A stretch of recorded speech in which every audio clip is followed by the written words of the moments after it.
पलायित होने लगे, रास्ता बचाने लगे और राक्षस उन पर हावी होने लगे। लेकिन कुंभ की परंपरा जब देवताओं और दैत्यों में युद्ध छिड़ा था, और ये आप जानते हैं शरीफ आदमी हारता नहीं लेकिन रास्ता छोड़ देता, उसको लोग जानते हैं कि हार गया। कोई भी व्यक्ति यदि कोई किसी भी प्रकार से उसको अपमानित करता है और उस अपमान का अगर वो जवाब नहीं देता तो ये नहीं समझना चाहिए कि वो डरपोक कमजोर है, नहीं, इसलिए कि वो सहनशील है, उसके माता पिता के खानदान के संस्कार है, क्षमा करता है। लेकिन लोग क्या कहेंगे, क्योंकि किसी को बुद्धि होगी तो सोचेगा डर के न दे। तो इस तरह से देवता उसके लिए उपाय निकाला गया कि समुद्र का मंथन किया।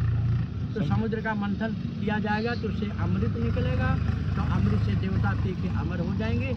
इसलिए वो राक्षस उनके ऊपर कोई घात कोई किसी प्रकार की हानि नहीं पहुँचा। तो समुद्र का मंथन किया गया और मंथन करने के बाद 14 रत्न उसमें निकले, विष निकला।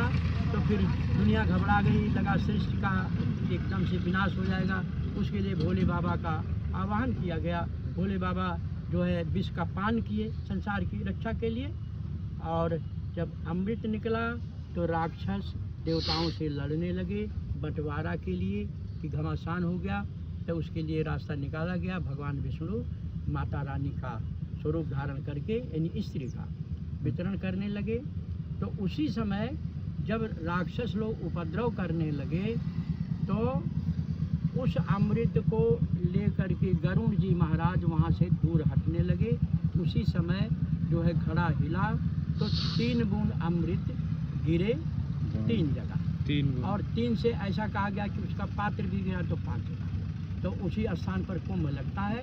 और संयोग देखिए कि उसी ग्रह दशा नक्षत्र समय महीने में ही इस प्रकार के कुछ चमत्कारिक परिवर्तन देखे जाते हैं उन स्थानों में, जिस पर प्रमाणित हो जाता है कि आज भी उस अमृत के कुछ अंश जो है साक्षात रूप में जल में पुनः ऊपर यानी इस सतह पर तैरने लगते हैं। और इसलिए लोग स्नान करते हैं, क्योंकि वह 3 बूंद अमृत का ये परंपरा है। 1 बूंद से मान लीजिए कोई अमर होगा, लेकिन 3 ताप हमारे हैं, 3 प्रकार के हमारे दुख हैं, दैहिक, दैविक और भौतिक। दैहिक माने शरीर से, दैविक माने भगवान के द्वारा, क्योंकि अगर कोई बुरा कर्म किया, पाप किया। और तीसरा जो है संसार के इन साधनों के न प्राप्त होने के कारण जो मन से दुख होता है, तो इस तीनों ताप का विनाश होता है। सारे ग्रह उसके जो है वो लाभकारी हो जाते हैं, और बहुत सारे शत्रु स्नान करने से उसके प्रभाव से शत्रुता उनकी कम हो जाती है, रास्ता छोड़ देते हैं यानी सुधर जाते हैं। इसलिए कुंभ का यह स्नान महापर्व है।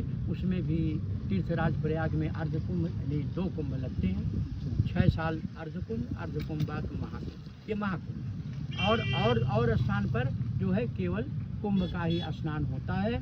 हम आप लोगों के इस चैनल के माध्यम से समस्त भारतीय ही नहीं, संपूर्ण विश्व के सनातन धर्मियों को, हिंदू धर्मियों को, और इसके साथ साथ सारे मानव शरीरधारी सभी प्राणियों को जो अपना हित चाहते हैं, जो संसार का कल्याण चाहते हैं, जो न्याय के प्रेमी हैं, जो सेवा के प्रेमी हैं, जो संसार के सभी लोगों के खुश होने के प्रेमी हैं, सब लोगों को आमंत्रित करते हैं सादर।